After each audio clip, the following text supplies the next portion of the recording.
everybody? Real Comic Stacks here, and checking out Star Wars Age of the Republic, Qui-Gon Jinn.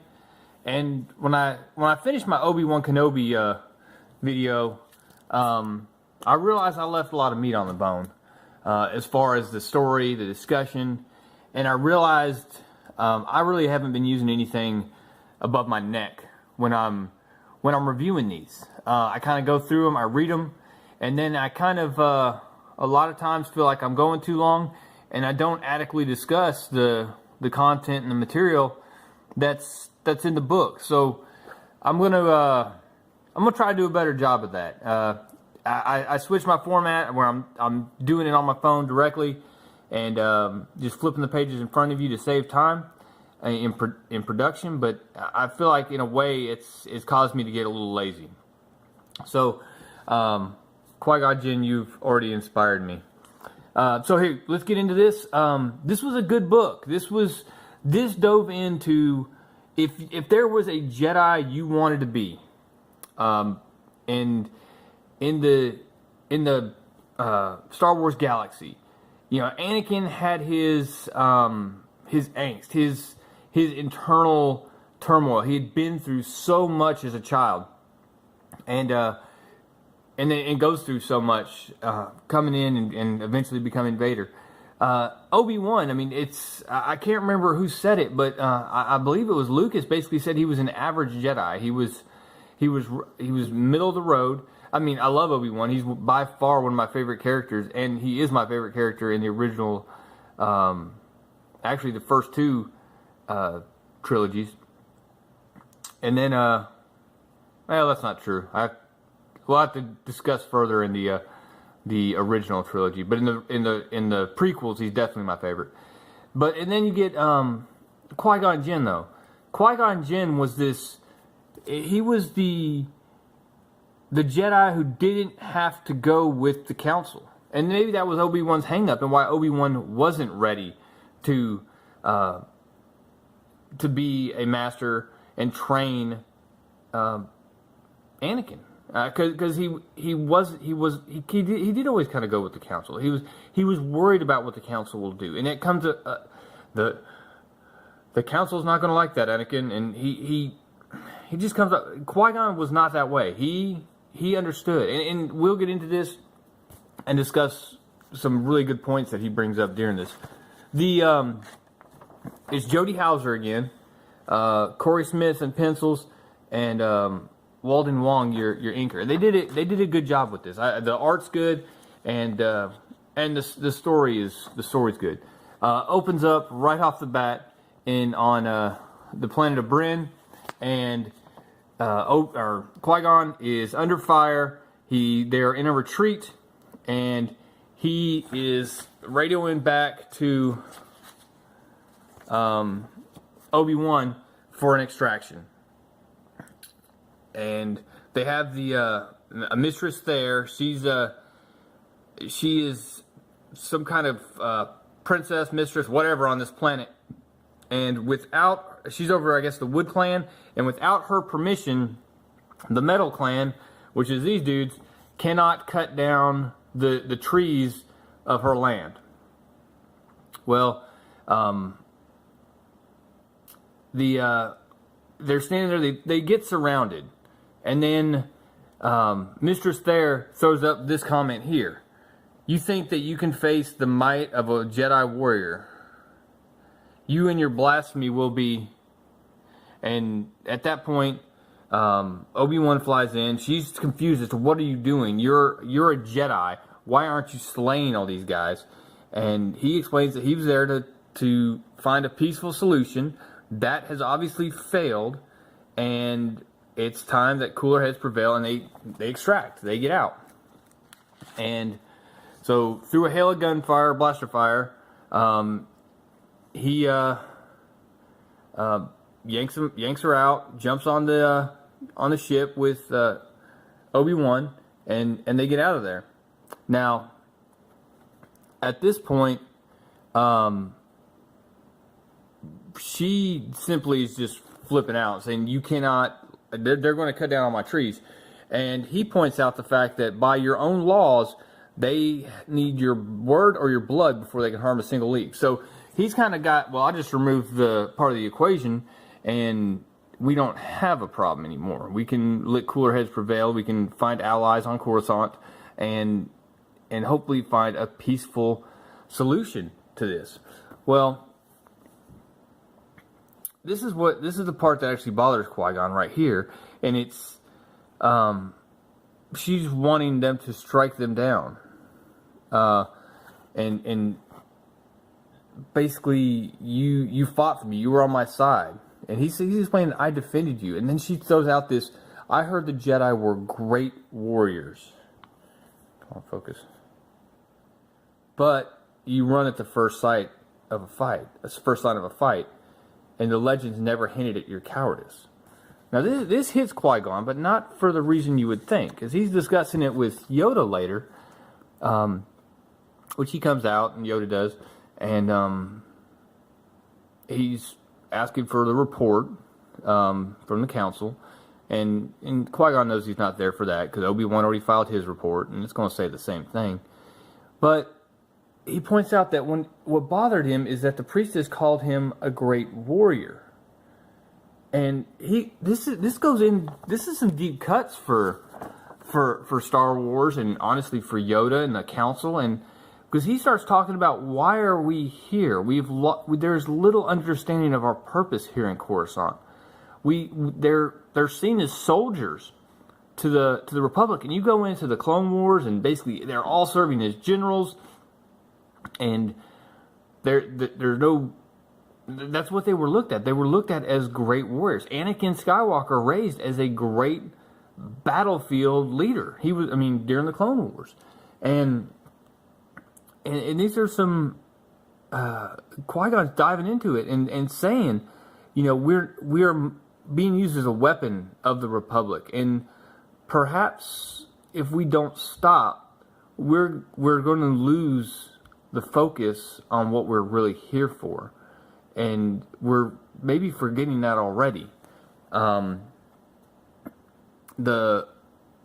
loss of vision. Qui-Gon points out that there is a huge loss of vision in the Jedis. And Yoda, he says on this point the council would not agree. And I'm with Qui-Gon here. I think the council was wrong. I think they did get too political. They did get involved in matters that weren't. They were political in nature. They were not guided by the Force in them. They ended up trying to be the glue that held the Republic together when that was never the intent for them.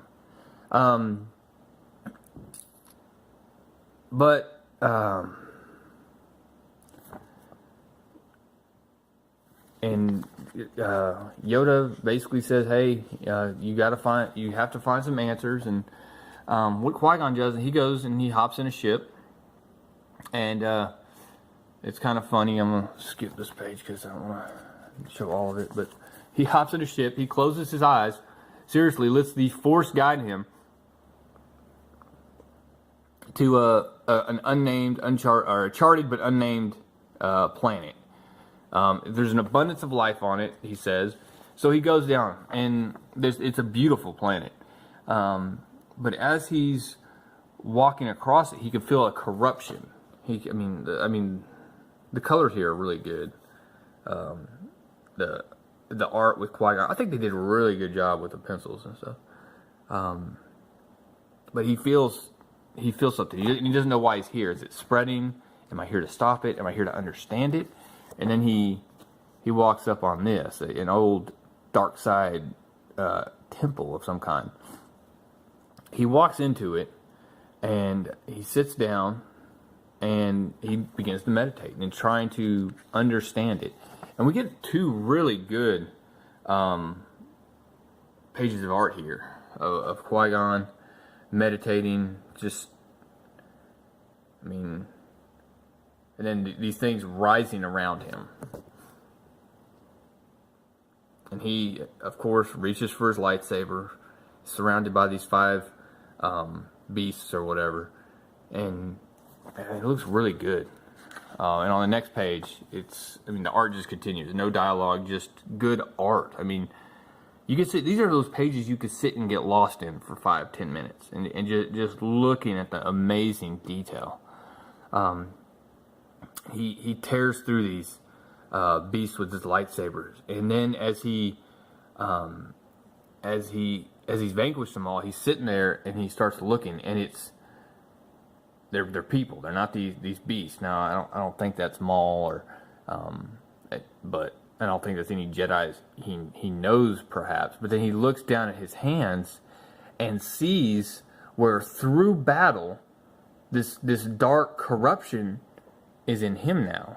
It's gotten on his hands. The blood, if you will, is on his hands, and that blood from battle, from the passions of battle, is corrupting him, and it's taking over him, and it's suffocating out what would be the light, and he's being overcome by the darkness. And he wakes up screaming, no, and realizing it was just a vision. And from there, he understands that violence sows the seed of the dark side, and unchecked, that it could basically turn the tables on everything that the Jedi have been working towards. And from there, he heads back. He basically closes out his conversation with Mistress there, and encourages her to seek allies on Coruscant, and she does. But there's a very interesting conversation here with Yoda that wraps it up. Yoda's asking if he found answers, and he said, yeah, I did, but actually more questions. And what Qui-Gon talks about here is becoming too rigid, and that the tree that won't bend, will snap with the wind.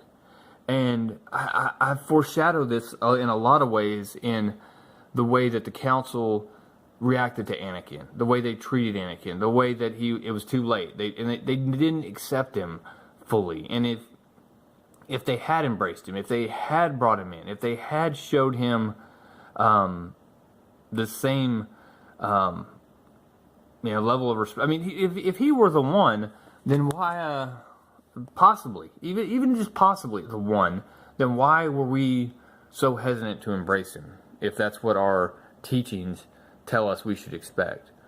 But Yoda, of course, says we will not bend to the dark side. The dark side, the threat is always there. And of course, Qui-Gon Jinn smiles and said the dark side consumes, and there's no balance to be found in such a path.